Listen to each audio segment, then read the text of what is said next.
The most powerful military machine on Earth is built on discipline, secrecy, and absolute loyalty. So when the leader of that machine suddenly turns on one of his own top generals, the shockwaves don't stay contained inside barracks or ministries. They ripple across borders, oceans, and global power calculations. Today, China's president and Communist Party chief, Xi Jinping, has placed one of the country's most senior military figures under investigation, marking yet another dramatic escalation in a sweeping purge that is reshaping the People's Liberation Army from the inside out. Official statements speak the language of discipline and anti-corruption, but behind those carefully chosen words lies a much deeper story, one about fear, control, and the fragile balance of power at the very top of the Chinese state. In Beijing, announcements like this are rarely accidental. They are timed, calibrated, and released only when the political ground has already been prepared. When Chinese authorities confirmed that a top general was under investigation, they did not provide detailed accusations, nor did they offer a clear timeline for what would come next. Instead, the message was simple and unmistakable. No rank is untouchable. No uniform offers protection, and loyalty to Xi Jinping personally now outweighs every other qualification inside China's armed forces. To understand why this matters so much, it's important to grasp the unique role the military plays in China's political system. Unlike many countries, China's armed forces do not swear allegiance to the state or the constitution. They swear loyalty to the Communist Party.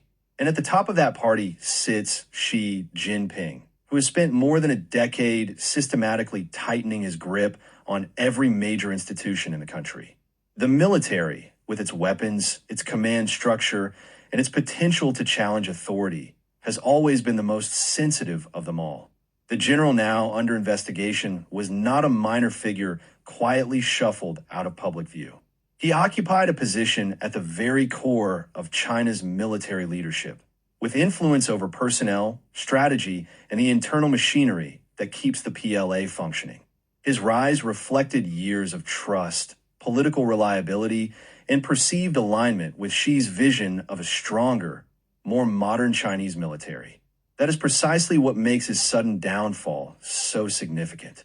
In Xi's China, trust can be withdrawn overnight, and yesterday's loyalists can become today's liability.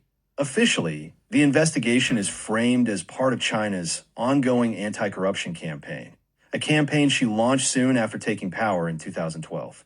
Over the years, it has taken down hundreds of thousands of officials across every level of government and party life. She has repeatedly argued that corruption threatens the survival of the Communist Party itself, eroding public trust and weakening state capacity. In the military, corruption is presented as an even greater danger, undermining combat readiness, discipline, and national security. There is no doubt that corruption has been a real and persistent problem within the PLA. For decades, promotions were sometimes influenced by bribes, personal connections, and factional loyalty rather than merit. Entire procurement chains were vulnerable to kickbacks, and some officers accumulated enormous personal wealth despite modest official salaries. Xi's campaign initially won public support by targeting high-profile figures and promising to clean up a system long seen as opaque and unaccountable. But as the years passed, the anti-corruption drive increasingly took on another function. It became a powerful political tool, allowing Xi to remove rivals, dismantle alternative power networks, and ensure that those who remained in key positions owed their careers directly to him. In this context, each new investigation sends a dual message. It reinforces Xi's image as a reformer while simultaneously warning elites that survival depends on unquestioned obedience. The latest investigation fits squarely into this pattern. It comes amid a broader wave of purges that has already swept through China's defense establishment. In recent years, multiple senior officers connected to weapons development, missile forces, and defense procurement have been removed from their posts, sometimes disappearing from public view for months before their downfall was acknowledged. Even defense ministers, figures who serve as the public face of China's military abroad, have not been immune. What makes the current case especially striking is its timing. China is navigating a period of intense external pressure and internal uncertainty. Relations with the United States remain deeply strained, particularly over Taiwan, military activity in the South China Sea, and advanced technology restrictions. At the same time, China's economy is facing slower growth, demographic decline, and rising public anxiety about jobs and the future. In moments like these, leaders often prioritize stability within the security apparatus above all else. From Xi's perspective, any hint of disloyalty, factionalism, or independent power within the military represents an unacceptable risk. The PLA is not just a defense force. It is the ultimate guarantor of Communist Party rule. History weighs heavily here. Chinese leaders have never forgotten that in other countries, armies have overthrown governments or refused to suppress unrest. Ensuring absolute control over the military is not paranoia. It is political survival. That historical memory stretches back to Mao Zedong, who famously declared that political power grows out of the barrel of a gun. Mao understood that whoever controlled the military controlled the revolution. Yet even Mao faced challenges from within the armed forces, leading to purges and reshuffles during the Cultural Revolution. Later leaders like Deng Xiaoping sought to professionalize the military and reduce its direct involvement in politics, but they never fully separated the PLA from party control. Xi Jinping has reversed much of that separation. Since becoming chairman of the Central Military Commission, he has emphasized ideological loyalty as much as technical competence. Officers are regularly reminded that their first duty is to the party and to Xi as its core leader.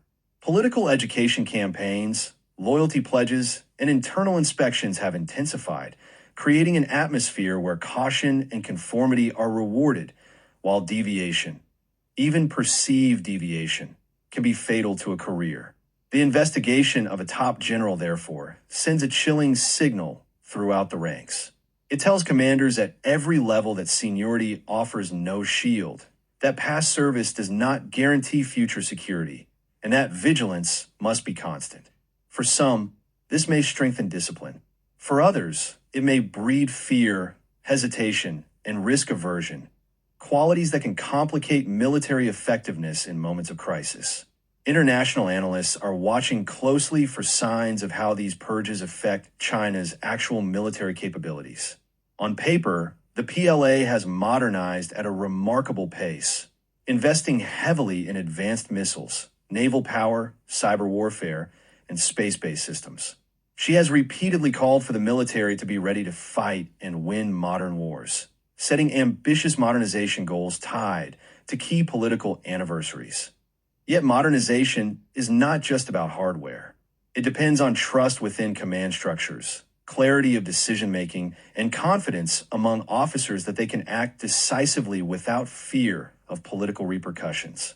If senior commanders are constantly looking over their shoulders, worried that a misstep or internal rival could trigger an investigation, that confidence can erode. This tension is particularly relevant when it comes to Taiwan, the issue most likely to bring China into direct military confrontation with the United States and its allies. Xi has made clear that he views unification with Taiwan as a historic mission that cannot be postponed indefinitely. Military exercises around the island have grown more frequent and more complex, signaling both capability and intent. At the same time, launching or managing a large-scale military operation requires a high degree of trust between political leaders and military commanders. Purges can remove corrupt or disloyal officers, but they can also disrupt continuity and institutional memory. Some experts argue that Xi's relentless focus on control may paradoxically weaken the PLA's ability to act flexibly under pressure. China's state media, unsurprisingly, has framed the investigation in starkly positive terms. Official outlets emphasize discipline, rule enforcement, and the need to root out corruption wherever it exists. The language is moralistic, portraying the campaign as a necessary cleansing that strengthens the party and protects the nation. There is little discussion of political implications or internal dissent. Outside China, interpretations are more varied and more skeptical. Some analysts see the investigation as evidence that she is still consolidating power, even after securing an unprecedented third term. Others view it as a sign of insecurity, suggesting that she does not fully trust the military leadership he himself has promoted. A few warn that constant purges could destabilize internal dynamics at a dangerous moment in global politics. There is also the question of precedent. Once a leader demonstrates that no one is safe, expectations change. Future appointments become less about building long-term institutional strength and more about short-term political reliability. Officers may prioritize signaling loyalty over offering honest assessments or challenging flawed assumptions. In a complex and rapidly changing security environment that can carry serious risks. At the human level, these investigations often play out behind closed doors, far from public scrutiny. Families are affected, careers are erased, and reputations are destroyed with little opportunity for defense. In China's system, legal processes are tightly controlled, and outcomes are rarely in doubt once an investigation is announced. Guilt is often assumed, and confessions, whether voluntary or coerced, are common features of high-profile cases. For Xi Jinping, however, the calculation appears clear. The immediate benefits of absolute control outweigh the long-term uncertainties. By repeatedly demonstrating his willingness to strike at the highest levels, he reinforces a culture of obedience that leaves little room for organized resistance. In a system where power is centralized to an extraordinary degree, even small cracks can be perceived as existential threats. The broader implications extend beyond China's borders. Foreign governments and militaries are reassessing how internal politics shape Beijing's decision-making. A more tightly controlled PLA may be more predictable in some respects, closely following Xi's directives. But it may also be more prone to miscalculation if dissenting views are suppressed and internal debate is discouraged. As this investigation unfolds, many details will likely remain hidden. Names may disappear from official websites. Photos may be quietly removed from state media archives, and public references may fade as if the individual never existed. This is how political erasure often works in China: silent, methodical, and irreversible. Will not fade is the message sent by this latest purge. Xi Jinping is making it unmistakably clear that his grip on power runs through the military, and that he is willing to reshape its leadership again and again to ensure loyalty. Whether this ultimately produces a stronger, more disciplined force or a more brittle, fearful one remains an open question, one with profound consequences for China and the world.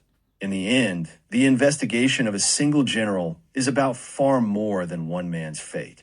It is a window into how power operates at the top of the Chinese system, how insecurity and authority intertwine, and how a leader determined to control every lever of the state is willing to pay almost any price to do so. As military purges heat up and loyalty tests intensify, the world is left watching, aware that decisions made in Beijing's closed rooms can reshape global stability in ways that may not become clear until it's too late.